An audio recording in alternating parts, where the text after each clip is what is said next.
ఎంత మంచి దేవుడవయ్యా, ఎంత మంచి దేవుడవయ్యా, చింతలన్నీ తీరేనయ్యా నిన్ను చేరగా. ఎంత మంచి దేవుడవేసయ్యా, చింతలన్నీ తీరేనయ్యా నిన్ను చేరగా. ఎంత మంచి దేవుడవేసయ్యా.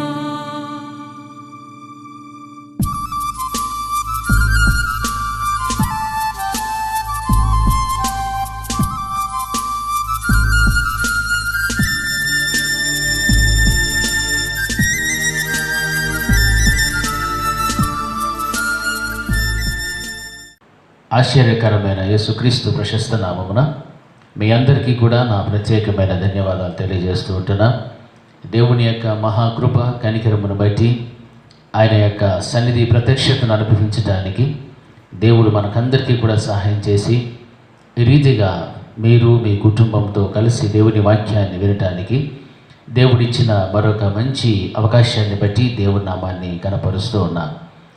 దేవుని యొక్క ఆలోచన మేరకు, దేవుని యొక్క ప్రణాళిక, దేవుని యొక్క చిత్తము, దాని విషయంలో మనం ఆలోచన చేస్తే భూమి మీద ఉన్నటువంటి ప్రతి మనుష్యుడు కూడా రక్షించబడాలని, ఏ ఒక్కరు కూడా నశించిపోకుండా దేవుని వైపు చూస్తూ ఆయన మార్గములో నడిచేటువంటి బిడ్డలుగా ఉంటూ ఆయన రాకడలో వచ్చినప్పుడు ఆయనతో పాటు ఎత్తబడటానికి ప్రతి ఒక్కరూ కూడా ఒక సిద్ధపడినటువంటి వధువు సంఘం వలె ఉండాలని దేవుడు ఆశిస్తూ తన ప్రణాళిక చొప్పున ఆయన జరిగించడానికి ఇష్టపడేటువంటి దేవుడు. అయితే భూప్రపంచంలో చెదిరినటువంటి ప్రతి మనుషుని యొక్క జీవిత విధాన శైలి కనుక మనం చూస్తున్నట్లయితే చాలామంది నిజమైనటువంటి దేవుణ్ణి మరిచి సృష్టికర్తను విడిచి సృష్టిని వెంబడించేటువంటి ప్రజలు ఎంతోమంది లోకంలో జీవిస్తూ ఉన్నారు. అయితే దేవుడు ఇంకనూ అవకాశం ఇస్తూ ఉన్నాడు. ప్రతి ఒక్కరి యొక్క మనోనేత్రములు తెరవబడి ప్రతి వారు కూడా దేవుడు నిజమైనటువంటి దేవుడు, లోకరక్షకుడైనటువంటి యేసుక్రీస్తు ప్రభుల వారిని వెంబడించాలని, ఆయననే ఆరాధించాలన్నటువంటి ఆ యొక్క ఉద్దేశంతో దేవుడు ప్రతి ఒక్కరికి కూడా సమయాన్ని ఇస్తూ ఉన్నారు. మనం చూస్తూ ఉంటున్నాం, చాలామంది మన కళ్ళెదుట గతించిపోతున్నారు. ఈ తనువు చాలించి వారు ఎటు వెళ్తున్నారో కూడా వారి జీవితాన్ని బట్టి చూస్తే వారు నిత్య నరకానికి వెళుతున్నారా లేక నిత్య జీవమును సంపాదించుకుని వెళ్తున్నారా అనేటువంటిది మనం ఆలోచన చేస్తే చాలామంది దేవుని వైపు లేక దేవుడిని ఎరగకనే మరణిస్తూ ఉన్నారు. అయితే దేవుడు ఇచ్చేటువంటి ఈ సమయాన్ని ప్రతి వారు కూడా వినియోగించుకుంటూ ఆ సత్య దేవుని యొక్క వాక్యమును ప్రకారంగా ఎవరైతే జీవిస్తూ అంతం వరకు నిలబడగలుగుతారో వారి యొక్క జీవితాలు నిజముగా ఆత్మీయ స్థితిలో చక్కగా బలపడుతూ దేవుడిని సంతోషపెడుతూ దేవుని యొక్క రాజ్యములో ప్రవేశించడానికి అవకాశం ఉండగలుగుతారు. మరి పరిశుద్ధ గ్రంథమైనటువంటి బైబిల్లో మనం చూస్తే యేసుక్రీస్తు ప్రభుల వారు 2000 సంవత్సరాలకు పూర్వము ఆయన ఈ లోకంలోనికి వచ్చిన తర్వాత ఆ యొక్క ఇజ్రాయేలీలు యెరూషలేము పట్టణంలో యూదులు అందరూ కూడా కలిసి యేసుక్రీస్తు ప్రభుల వారిని సిలువ వేసి చంపివేయించడానికి వారు ఎన్నో కుట్రలు పని ఇవన్నీ కూడా జరిగిపోయాయి. అయితే వారిలో కొంత పరివర్తన, కొంత మార్పు అనేటువంటిది ఈ యొక్క అపోస్తుల కాలంలో వారికి వచ్చినప్పుడు ఈ యొక్క పరిశుద్ధ గ్రంథమైనటువంటి బైబిల్లో మనం చూస్తే వారు నిజముగా వారు చేసినటువంటి తప్పిదాన్ని తెలుసుకొని పశ్చాత్తాపపడి వారు ఇప్పుడు మేము ఏం చేయాలి, ఇటువంటి నజరేడినటువంటి యేసును మేము సిలువ వేసాము, దీనికి మేము చాలా బాధ పడుతున్నాము అని వారు మనసు నొచ్చుకున్నట్టుగా దేవుని వాక్యం మనకు బోధిస్తూ ఉంది. అపోస్తుల కార్యములో మనం చూసినట్లయితే 2వ అధ్యాయం 37, 38, 32 వచనాలు మనం చదువుకున్నట్లయితే అక్కడ చక్కని దేవుని యొక్క వాక్యం మనకు కనిపిస్తోంది. అపోస్తుల కార్యములో 2వ అధ్యాయం 37, 38 వచనం.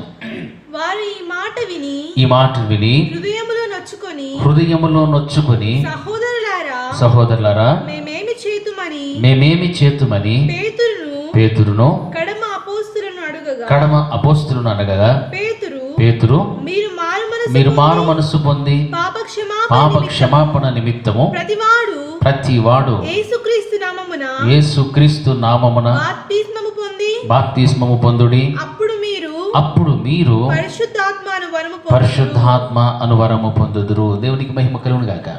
ప్రతి ఒక్కొక్కరి జీవితంలో కూడా మనం ఆలోచన చేస్తే పరలోక రాజ్యం ఎంతమంది కావాలి అంటే అందరికీ కూడా కావాలనే మన యొక్క ఆలోచన ఉంటుంది. అయితే దాన్ని స్వతంత్రించుకోవడానికి ఎటువంటి అర్హతలు ఉండాలి, ఎటువంటి యోగ్యకరమైన జీవితం భూమి మీద బ్రతుకున్న కాలంలో నీవు బ్రతకాలి అని మనం ఆలోచన చేస్తే ఈ యొక్క చదవబడినటువంటి యొక్క వాక్య భాగంలో ఇజ్రాయేల్ గూర్చి ఆయన రాసినటువంటి మాటల్లో చూస్తే వచ్చినటువంటి యేసుక్రీస్తు ప్రభులు వారిని వారు గుర్తిరగక వారు మరి ఏమిటో మరి వారి యొక్క ఉద్దేశం అది కాదు, యేసు కాదు అన్నటువంటి ఆలోచనలు వారిలో ఉన్నాయి. అందుకే ఆయనను ఏం చేశారంటే సిలువ వేశారు. ఆ యొక్క 36వ వచనంలో ఏం రాయబడిందంటే, మీరు సిలువ వేసిన ఈ యేసునే దేవుడు ప్రభువుగాను క్రీస్తుగాను నియమించెను. ఇది ఇజ్రాయేలు వంశమంతా కూడా రూఢిగా తెలుసుకున్న వాళ్ళని చెప్తున్నాడు పేతురుగా. వెంటనే ఆ మాటలు విని వారి హృదయములో నొచ్చుకొని వారు ఏమంటున్నారంటే వారు హృదయములో నొచ్చుకొని, సహోదరులారా ఇప్పుడు మేము ఏం చేయాలి అని పేతురును కడమ అపోస్తులను అడుగుతున్నప్పుడు వారి యొక్క పాత జీవితమును గురించి అంతటిని కూడా పేతురు చక్కగా ఎరిగినటువంటి వాడు. అందుకే ఆయన ఏం చెప్తున్నాడంటే, మీరు మొట్టమొదట మారు మనసు పొందండి, పాపక్షమాపణ నిమిత్తము ప్రతి వాడు యేసుక్రీస్తు నామమున బాప్తిస్మం పొందుడి. చూడండి ఎన్ని చక్కని మాటలు పలుకుతున్నాడు. అంటే వారి యొక్క మనస్సు మొదట ఏమవ్వాలంటే మార్పులోనికి రావాలి, మార్పు చెందాలి. ఎందుకు? గతంలో వారు చేసిన పాపం ఏమిటి అంటే నజరేడైన యేసుక్రీస్తు ప్రభుల వారిని సిలువ వేశారు. ఆ సిలువ వేసినటువంటి ఎవరు సిలువ వేయబడింది అంటే దేవుడే ప్రభువుగాను క్రీస్తుగాను నియమించినటువంటి ఆ యొక్క యేసయ్యను వారు సిలువ వేశారు. కాబట్టి వారికి మొదట ఏమి కావాలంటే మారు మనస్సు, ఆ యొక్క పాపముతో కూడినటువంటి మనస్సు వారికి మార్చబడిపోవాలి. ఆ తర్వాత వారు చేసినటువంటి పాపమును బట్టి ఆ పాపానికి క్షమాపణ అనేటువంటిది వారికి రావాలి. ఆ పాప క్షమాపణ నిమిత్తము ప్రతి వాడు కూడా అదే యేసుక్రీస్తు యొక్క నామమున బాప్తిస్మము పొందాలి అనేటువంటి మాటలు చెప్తున్నారు. చూడండి, ఇక్కడ ఉన్నటువంటి ఈ రెండు మాటలు కూడా చక్కగా మనకు ఎంతో ఉపయుక్తమైనటువంటి మాటలుగా మనకు కనిపిస్తున్నాయి. ప్రతి మనుషుల్లో కూడా ఆ యొక్క మార్పు అనేటువంటిది రావాలి అనేది మొట్టమొదటిది. రెండవది, ఆ మనుషుడు చేసిన పాపమును బట్టి క్షమించబడాలి. ఆ క్షమించబడిన తర్వాత ఎవరినైతే వీరు సిలువ వేయగలిగారో ఆ యేసుక్రీస్తు ప్రభుల వారి యొక్క నామములోనే వీరికి ఏమి కావాలంటే బాప్తిస్మము కావాలి. బాప్తిస్మము గుర్చినటువంటి ఆ యొక్క వివరణలోనికి మనం వెళితే, మనం బాప్తిస్మం తీసుకునేటప్పుడు వారి యొక్క పాత జీవితమును అంతటిని కూడా స్వస్తి చెప్పి తిరిగి నూతన జీవం అనగా నూతన జీవితంలోనికి అడుగు పెట్టేటువంటిది. అంటే పాతవన్నీ కూడా గణించిపోవాలి. ఒకవేళ ఆ మనుషుల్లో ఉన్నటువంటి పాపము, బలహీనతలు, ఈర్ష్య, పగ, క్రోధము ఇవన్నీ కూడా ఏవైతే ఉంటాయో శరీర సంబంధ కార్యాలన్నీ కూడా వాటిని పూర్తిగా సమాధి చేసి తిరిగి నూతన జీవితాన్ని ప్రారంభించటం. అనగా వారు పాత జీవితములో యేసుక్రీస్తు ప్రభుల వారిని సిలువ వేయటము, ఆ తర్వాత ఇంకనూ వారిలో ఉన్నటువంటి పాపము, వారు చేసినటువంటి పాపమునకు క్షమాపణ ఇవన్నీ కూడా జరగాలి. ఆ తర్వాత వారి యొక్క పాత జీవితానికి పూర్తిగా స్వస్తి చెప్పాలి. అది ఎవరి నామములో అంటే యేసుక్రీస్తు ప్రభుల వారి యొక్క నామములోనే అవి జరగాలి అని వారు ఖచ్చితంగా చెప్తున్నారు. రెండవ కార్యం, ఆ తర్వాత మీరు పరిశుద్ధాత్మ అనేటువంటి వరాన్ని మీరు పొందుకుంటారు. ఈ రెండు కార్యాలు ఎప్పుడైతే ఇజ్రాయేలు ప్రజలలో జరగగలుగుతాయో అప్పుడు పరిశుద్ధాత్మను వారు పొందుకోగలుగుతారు. ఈ రెండు కార్యాలు జరగకుండా నేను పరిశుద్ధాత్మను పొందుకోవాలి అంటే కుదిరే పని కాదు. ఎందుకంటే పరిశుద్ధాత్మను పొందుకోవడము అని అంటే ఏ వ్యక్తి అయితే పరిశుద్ధత కలిగి జీవిస్తూ ఉంటాడో, ఏ యొక్క కుటుంబములు అయితే పరిశుద్ధతను కనపరుచుకుంటూ జీవిస్తూ ఉంటారో వారిలో పరిశుద్ధాత్మ దేవుడు నివసించడానికి ఇష్టపడతాడు. ఎందుకంటే మనము ఆరాధించేటువంటి దేవుడు పరిశుద్ధుడు. కాబట్టి మనమందరము కూడా పరిశుద్ధాత్మ అన్నటువంటి వరాన్ని మనము సంపాదించుకోవాలి. దీన్ని సంపాదించుకోవాలి అని అంటే మొట్టమొదట మారు మనసు ఉండాలి. ఆ తర్వాత పాప క్షమాపణ నిమిత్తము బాప్తిస్మము యేసుక్రీస్తు ప్రభుల వారి యొక్క నామములో నీవు పొందుకోవాలి. ఆ తర్వాతనే నీకు ఏం కలుగుతుందంటే పరిశుద్ధాత్మ అనేటువంటి వరాన్ని నీవు పొందుకోగలుగుతావు. ఆ తర్వాత ఇంకా 4 కార్యాలు అక్కడ మనకు కనిపిస్తూ ఉన్నాయి. అది ఏంటి అని మనం ఆలోచన చేస్తే అదే అపోస్తుల కార్యములు 2వ అధ్యాయం 42వ వచనంలో ఒక మాట వ్రాయబడుతూ ఉంది. చదువుకుందాము వాక్యాన్ని. వీరు అపోస్తుల బోధ యందు అపోస్తులుల బోధ యందును సహవాసమందును రొట్టె విరుచుట యందును ప్రార్థన చేయుట యందును ఎడతెగక ఉండిరి. చూడండి, దేవునికి మహిమ కలుగును గాక. వీరు ఎప్పుడు ఈ కార్యము చేస్తూ ఉన్నారు అని అంటే ఈ యొక్క 39, 40, 41 వచనాల్లో మనం చూస్తూ వస్తే వారు ఇంకనూ అనేకమైనటువంటి మాటలు వారికి చెప్తూ ఉన్నప్పుడు వారు సాక్ష్యం ఇస్తూ వారికి ఒక్కో మాట చెప్తున్నారు. మీరు మూర్ఖులైనటువంటి ఈ తరము వారికి వేరే, మూర్ఖులంటే అక్కడ వంకరైనటువంటి వారు అక్కడ వ్రాయబడుతూ ఉంది అర్థం.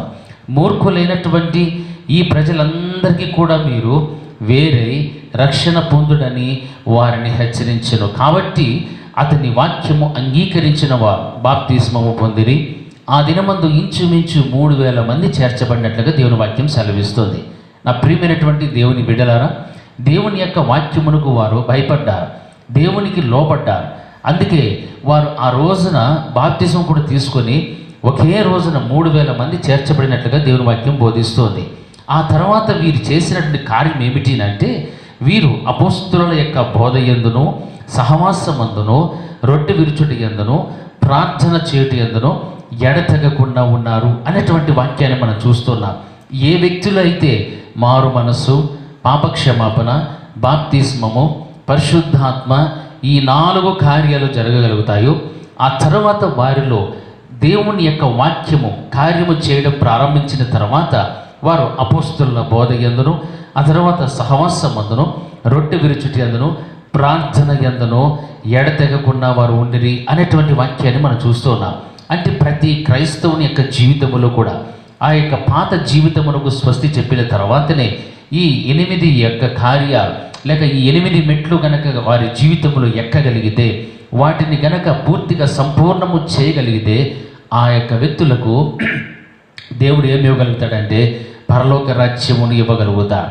ఎందుకంటే ఇందులో ఉన్నటువంటి ప్రతి ఒక్కొక్క కార్యములో కూడా దేవునితో సంబంధం ఉన్నట్టే, దేవునితో ఎప్పుడు కూడా ఎడతెగినటువంటి జీవితం ఉన్నట్టుగా దేవుని వాక్యం మనకు బోధిస్తూ ఉంది. వీరు చెప్తున్నారు అపోస్తుల బోధ అనగా అపోస్తులు బోధించేటువంటి బోధ ఏమిటి అంటే దేవుని యొక్క వాక్యం. ఆ వాక్యమే దేవుడు, దేవుడే వాక్యమై ఉన్నాడు అనగా దేవుడిని గూర్చి వారు ప్రకటిస్తూ ఉన్నప్పుడు వీరు ఎడతెగినటువంటి విధముగా అపోస్తుల బోధ యందును అని వ్రాయబడుతూ ఉంది. వారి బోధ యందును సహవాసమందును చెప్తున్నారు. అంటే ఎక్కడ 2-3 కూడి నా నామమున ఏకీభవించగలుగుతారో అక్కడ నేను ఉన్నాను అని యెహోవా దేవుడు చెప్తున్నటువంటి మాట. అంటే ఎక్కడైతే 2-3 కూడి నా నామమున ఏకీభవించగలుగుతారో అక్కడ నేను ఉన్నానని సెలవిచ్చినటువంటి ఆ దేవుని యొక్క మాట ప్రకారం మనం చూస్తే ఈ 2వ మాటలో కూడా మనకు ఎవరితో సహవాసము సంబంధం కలుగుతుందంటే మనకు దేవునితో సహవాసం కలుగుతూ ఉంది. 3వది ఏమిటినంటే రొట్టె విరుచుట యందును. రొట్టె విరుచుట అనగా 2000 సంవత్సరములకు పూర్వం యేసుక్రీస్తు ప్రభువువ మానవులు చేసినటువంటి ప్రతి పాపము నిమిత్తము కూడా తన యొక్క శరీరమును తను కార్చినటువంటి రక్తమునకు సాదృశ్యమైన రొట్టెను ద్రాక్షారసం అన్నటువంటి ఆ యొక్క బల్ల ఆరాధన కార్యక్రమంలో మనమందరము కూడా పాలపంపులు పొందుతూ ఉన్నాం. ఆ విషయంలో కూడా మనం చూస్తే అక్కడ కూడా యేసుక్రీస్తు ప్రభువు వారి యొక్క శరీరము ఆ యొక్క కార్చిన రక్తమునకు సాదృశ్యమైన దానిలో కూడా మనం పాలపంపులు పొందుతున్నాం. అనగా దేవునితో మరి ఇంకా ఎక్కువగా సహవాసాన్ని మనం కలిగి జీవిస్తున్నాం. ఆ తర్వాత ఏముందంటే ప్రార్థన చేయడం కూడా ఎడతెగకుండా వారు జీవిస్తూ ఉన్నారు. అంటే ప్రార్థన అంటే మనము నేరుగా దేవునితో మాట్లాడటమే. ఈ అన్ని కార్యాలు కూడా మనం చూస్తే ఈ 4 కూడా దేవునితో సహవాసం ఉన్నట్టే మనకు కనిపిస్తూ ఉంది. అనగా ప్రతి ఒక్క జీవితము కూడా దేవునితో ఎప్పుడైతే నీవు సహవాసము కలిగి జీవిస్తూ ఉండగలుగుతావో ఆ సహవాసమును బట్టి నీకు దేవుడు పరలోక రాజ్యాన్ని ఇవ్వగలుగుతాడు. ఆ పరలోక రాజ్యమును నువ్వు సంపాదించుకోవాలి అని అంటే నీ జీవితం మొట్టమొదటి ఎలా ఉందో నీవు ప్రశ్నించుకోవాలి. నీవు ఒకవేళ మార్పు చెందిన వ్యక్తివా, మార్పు లేనటువంటి వ్యక్తివిగా నీవు బ్రతుకుచున్నావా? ఒకవేళ అటువంటి స్థితిలో కనుక నీవు ఉంటే మొట్టమొదట నీవు మారు మనసు పొందాలి. మారు మనసు పొందక ముందు నీ జీవితంలో చేసినటువంటి పాపములన్నిటిని బట్టి కూడా నీవు క్షమించబడాలి. క్షమించబడిన తర్వాత యేసుక్రీస్తు ప్రభుల వారి యొక్క నామమున బాప్తిస్మము నీవు తీసుకోవాలి. ఆ తర్వాతనే నీకు పరిశుద్ధాత్మ అనేటువంటి వరాన్ని నువ్వు సంపాదించుకుంటావు తప్ప మరి ఎట్టి పరిస్థితుల్లో కూడా నీకు వేరొక అవకాశము లేదు.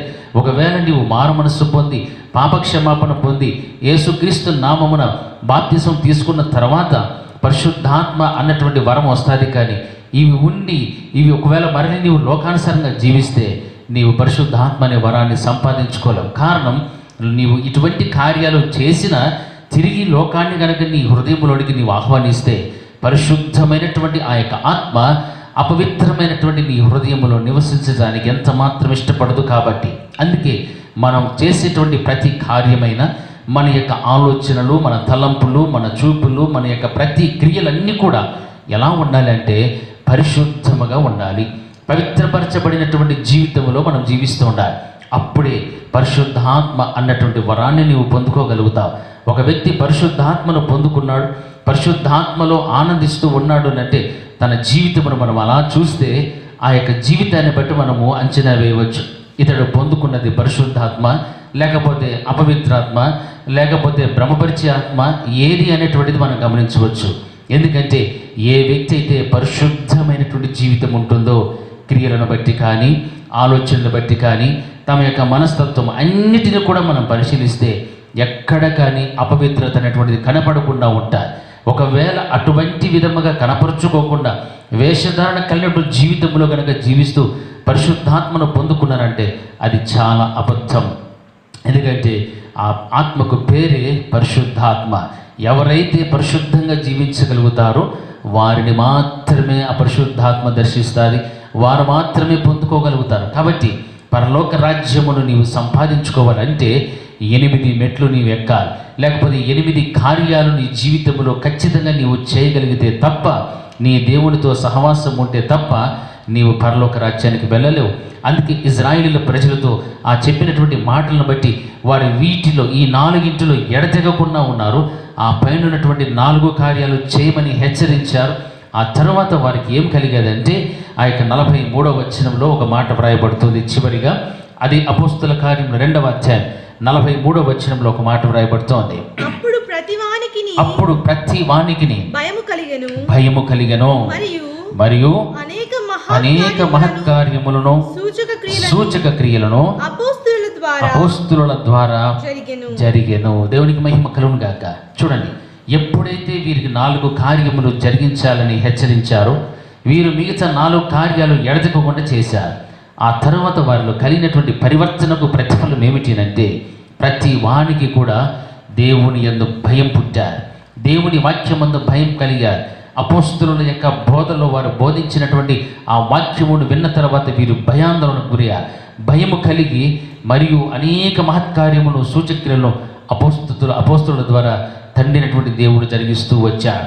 అనగా దేవుడు తన కార్యములు జరిగించేటప్పుడు ప్రతి ఒక్కరి జీవితంలో కూడా భయమైనటువంటిది పుడతారు. ఎందుకంటే ఆయన యొక్క శక్తి కలిగిన కార్యాలు అంత గంభీరముగా ఉంటాయి కాబట్టి. ఎందుకంటే ఆయనకు సాటి అయిన వాడు ఎవడు కూడా లేదు, ఆయనకు అసాధ్యమని ఏది కూడా లేదు, సమస్తమును సాధ్యమే. అందుకే దేవుని వాక్యమును వింటున్నటువంటి నా ప్రియమైనటువంటి దేవుని బిడ్డలారా, మీ యొక్క కుటుంబములో ఎంతమంది మారు మనసు పొందారు, ఎంతమంది బాప్తిసం తీసుకున్నారు, ఎంతమంది వారి పాపములు క్షమించబడినటువంటి జీవితంలో ఉన్నారు, ఎంతమంది పరిశుద్ధాత్మన వరాన్ని సంపాదించుకోగలిగారు. ఈ 4 కార్యముల తర్వాత బోధ యందును సహవాసమందును రొట్టె విరుచుట ప్రార్థన జీవితమందు ఎంతమంది ఎడతెగకుండా జీవిస్తున్నారు. ఒక్కసారి నీవు ఆలోచన చేయాలి. దేవుడు ఇచ్చినటువంటి ఈ యొక్క మంచి తరుణం, ఈ యొక్క మంచి అవకాశాన్ని కనుక నీవు సద్వినియోగం చేసుకునే వ్యక్తిగా నీవు ఉంటే ఈ 4 కార్యాలలో ఆ 4 హెచ్చరికల్లో నీవు తీసుకొని చక్కని ఆత్మీయ జీవితాన్ని నీవు అనుభవించగలుగుతావు. ఒక మంచి ఆత్మీయ జీవితంలో ఒక ఔన్నత్యమైన స్థితిలో దేవుడు నిన్ను స్థిరపరచగలుగుతాడు. ఎప్పుడు అని అంటే దేవుని యొక్క వాక్యమునకు నీవు విధేయత చూపెట్టినప్పుడు, దేవుని వాక్యమునకు నీవు భయపడినప్పుడు, దేవుడు అంటే నీవు లోబడి జీవించేటువంటి ఆ స్థితి నీలో ఎప్పుడైతే ఉండగలుగుతాదో అప్పుడే దేవుని యొక్క కార్యాలు నీవు చూడగలుగుతావు. నీవు ఊహించలేనటువంటి గొప్ప గొప్ప సూచక్రియలు నీ జీవితంలో దేవుడు జరిగించగలుగుతా. కాబట్టి అటువంటి మంచి జీవితాన్ని నీవు జీవిస్తూ ఉండాలి. ఒకవైపు దేవుడు, ఒకవైపు సాతానును కలిగి నీవు జీవించినట్లయితే దేవుని యొక్క కార్యాలు నీ ఇంటిలో జరగవు, దేవుని ఆశీర్వాదము నీ ఇంటిలో ఉండదు. తద్వారా పరలోక రాజ్యమును సంపాదించుకునేటువంటి ఆ అర్హతను కూడా నీవు కోల్పోయేటువంటి పరిస్థితుల్లో నీవు ఉంటావు. కాబట్టి లోకము నిన్ను ఎంత ఆకర్షించినప్పటికీ కూడా లోకం వైపు నీ దృష్టి పోనీయక దేవుని వైపే నీ దృష్టి పెట్టుకొని ఉంటే ఈ దేవుని వాక్యము సెలవిచ్చిన రీతిగా ఆ 4 కార్యాల ద్వారా నీవు హెచ్చరింపబడి నీ బ్రతుకు మార్చుకొని ఈ యొక్క 4 కార్యాలు ఏవి అనగా అపోస్తలుల బోధ, సహవాసం, రొట్టె విరుచుట, ప్రార్థన, వీటిలో ఎడతెగకుండా నీవు జీవిస్తూ ఉండగలుగుతావు. అప్పుడే పరలోక రాజ్యము నీవు సంపాదించుకోగలుగుతావు. ఆ తర్వాత నిత్య జీవములు నిత్యము కూడా నీవు నీ దేవునితో సహవాసము కలిగి చక్కని ఆనందించేటువంటి ఆ యొక్క మంచి అనుకూలమైనటువంటి సమయాన్ని నీవు పొందుకోగలుగుతావు. నీ కుటుంబానికి నీవు పొందేటటువంటి అవకాశాన్ని నీవు చేయగలుగుతావు. కాబట్టి ప్రతి ఒక్కరు కూడా ఇటువంటి మంచి జీవితాన్ని కలిగి జీవించడానికి ప్రయాసపడ్డాం. ఆ కృపను దేవుడు మనకందరికీ అనుగ్రహించును గాక. ప్రార్థన చేసుకుందాం. మహోన్నతుడైన మా దేవ, పరిశుద్ధుడా, మీ ప్రశస్తమైన నామమును బట్టి మీకు స్తోత్రాలు, స్తుతులు చెల్లిస్తూ ఉన్నాం. ఈ యొక్క మంచి సమయంలో తండ్రి, పరలోక రాజ్యమును సంపాదించుకోవడానికి కావలసినటువంటి యోగ్యత, అర్హతను ప్రభా మీరు మాకు బోధించారు. మీరు ఇచ్చినటువంటి యొక్క హెచ్చరికలు ప్రభా ప్రతి వారు కూడా సాత్వికముతో దీన్ని అంగీకరించి తండ్రి, ఎడతెగనటువంటి జీవితం, మీతో కలిసి సహవాసము చేసేటువంటి జీవితాన్ని ప్రతి ఒక్కరు కూడా అనుభవించడానికి దేవ, ప్రతి ఒక్కరు కూడా దానిని అనుసరించడానికి మీరు కృప చూపెట్టమని ప్రార్థన చేస్తున్నా. ఏ ఒక్కరు కూడా నశించిపోకూడదు ప్రభా. ప్రతి వారు కూడా తండ్రి మారు మనస్సు, పాపక్షమాపణ దేవ, మీ నామములో బాప్తిస్మము పొందాలని ప్రభా. అటువంటి గొప్ప కార్యాలు మీరు జరిగించాలి దేవా. మీ యొక్క పరిశుద్ధాత్మన వరమును సంపాదించుకుని అపోస్తలుల బోధ యందును, సహవాసమందును, రొట్టె విరుచుట యందును, ప్రార్థన యందును ఎడతెగినటువంటి జీవితమును ప్రతి ఒక్కొక్క కుటుంబములో కూడా మీరు నా తండ్రి ప్రభా జరిగించమని ప్రార్థన చేస్తున్నాం. అటువంటి మంచి హృదయాలు బిడ్డలందరూ కూడా కలిగి మీ వైపు తమ హృదయమును ఎత్తి పట్టుకోవడానికి కృప చూపెట్టాను ప్రభా. మీకు స్తోత్ర. దేవవాక్యమును విన్న ప్రతి కుటుంబాన్ని కూడా పేరు పేరును జ్ఞాపకం తెచ్చుకుంటున్నా. అందరినీ కూడా మీరు దీవించండి, ఆశీర్వదించమని నీ యొక్క కృప, సమాధానం, మీ యొక్క దైవిక ప్రసన్నత బిడ్డలందరిపైన కూడా మీరు మెండుగా కుమ్మరించమని నజరేయుడైన యేసుక్రీస్తు ప్రశస్త నామమున అడిగి వేడుకుంటున్నాము తండ్రి. ఆమేన్, ఆమేన్, ఆమేన్. అందరికీ వందనాలు.